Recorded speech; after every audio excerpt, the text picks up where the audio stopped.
Keep it going for your final storyteller, Adam. Come on stage. Come on. Big ups. Come on.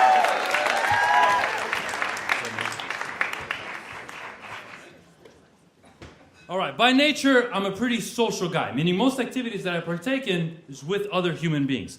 But this Christmas break, I decided to travel for the first time on my own. So I take a trip to Toronto, and I have a few friends there. For the most part, though, I'm on my own. So I'm looking for social events to partake in.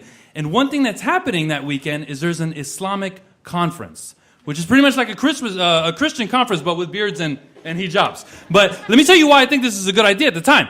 Because at every Islamic conference, one thing that always happens is there's always a matrimonial event. Okay? Now, matrimonial event, it's like speed dating, pretty much. But it's like the NASCAR of speed dating. Because you're not looking for a boyfriend, girlfriend, you're looking for a spouse, okay? So I'm like, wow, I'm not really looking for a spouse. But if I go there, I'm going to meet like 100 other people. So I asked one of my friends that's a comedian and also lives in Toronto. I'm like, look, come with me to do this. She's like, no, I would never. Low quality guys, it's going to be depressing. I'm not going to go. There's no way. So I'm like, all right, I'm on my own on this. So I signed up for the Saturday morning session. There's a Saturday morning session, Saturday evening, and Sunday session. Saturday morning comes, I meet a girl at the hostel, we end up hanging out. I'm living in the moment. I'm like, all right, forget the conference. I got to hang out with her. Hang out with her, have a great time. Now, Saturday evening comes, and I decide, okay, I'm going to go to the conference. I go to the conference. I say, listen, I signed up for the morning session. I couldn't make it. Can I get into this session? They're like, no, there's like back and forth like 20 minutes. They make me wait. And finally, they're like, all right, give us another $20. We'll let you in. So they straight hustled me, okay? It's like, Muslims hustle you, Christians hustle, everybody hustles, okay? So straight hustled me for $20, but I'm invested, so I go inside. Now, this is the layout of the room. There are tables set up like this, okay? The outer perimeter of the tables has 120 guys. Inner perimeter has 120 girls. Now, the announcer makes the announcement that every 3 minutes, the guys are going to rotate over one seat, meaning at the end of the evening, you'll end up talking to everybody. So I'm doing this. I'm rotating. I'm talking to everybody. I'm having a great time. And I notice one of the volunteers, very attractive. So I go up to the volunteer and I try to crack a joke. She finds nothing I say funny, okay? She's empty inside like a donut, okay? Very beautiful on the outside, but nothing I say is funny, okay? You know how people take a liking towards somebody? Well, she took a disliking to me right away. But whatever. I had a great time, talked to a lot of people, made a lot of friends. At the end of the event, I went to the organizer and I gave her a few suggestions. I was like, look, this event could go a lot smoother if you bing, bang, boom, and I gave her the suggestions. And she's like, oh, well, you want to volunteer? And I was like, oh, I'm on vacation. I guess why not, So I show up Sunday morning, okay? She wasn't expecting it. I show up Sunday morning here to volunteer.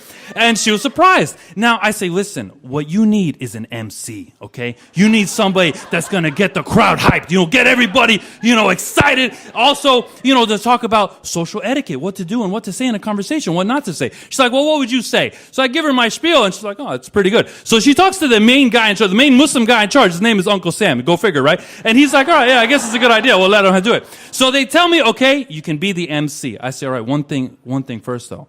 I need to bring in a performer. I need to bring in a comedian that'll get people laughing. So I call my friend, the one that adamantly said she would never go to this event. I say, look, you got an hour to get here. I got you a gig, and there's going to be 250 people here. She shows up. So now I'm waiting for the event to start, okay? And while I'm waiting for the event, I'm just sitting on the floor, and the donut walks in, okay? She walks in, and she puts, because she's a volunteer, she puts her bag right next to me. Now, when a Muslim sees another Muslim, whether you like him or not, you say, Salamu alaikum, and that's peace be upon you. Like, even if you don't like somebody, you're like, Salamu alaikum, like, asshole. And you mumble something else. Like, it's proper etiquette, okay? So she don't say no salam, because there's no peace in her, okay? There's nothing inside. So whatever, okay, whatever. I start hosting the event. I get everybody excited. I get everybody screaming. The comedian comes. She gets everybody laughing. Then I start rotating with people because I'm like meeting more people. I am single, right? And I tell the comedian, I'm like, yo, you're already here. Just do it for the content. Just rotate with me. So she starts partaking in the event. Now, this is what happened. 3 things happened that trip, okay? Number 1, the one person that hated me, I won her over. Because at the end of the event, she comes up to me. She's like, you know what? You did a really good job. You did a really good job. But I didn't let her beauty and her manners distract me from my pettiness. And I said, I think you're being sarcastic, but whatever, okay? And she's like, no, actually, you did a good job. And like the rest of the night, she's smiling at me, okay? The second thing that happened is my friend that adamantly said she would never do a matrimonial event, she ended up going and she met someone that she's still talking to till now. And the third thing that happened is I went on Saturday as a single guy who they didn't even want to let in, okay? And by Sunday, I completely revamped their program and I was running the show. So tell me that ain't ambitious, okay? Thank you. That's Adam, everybody.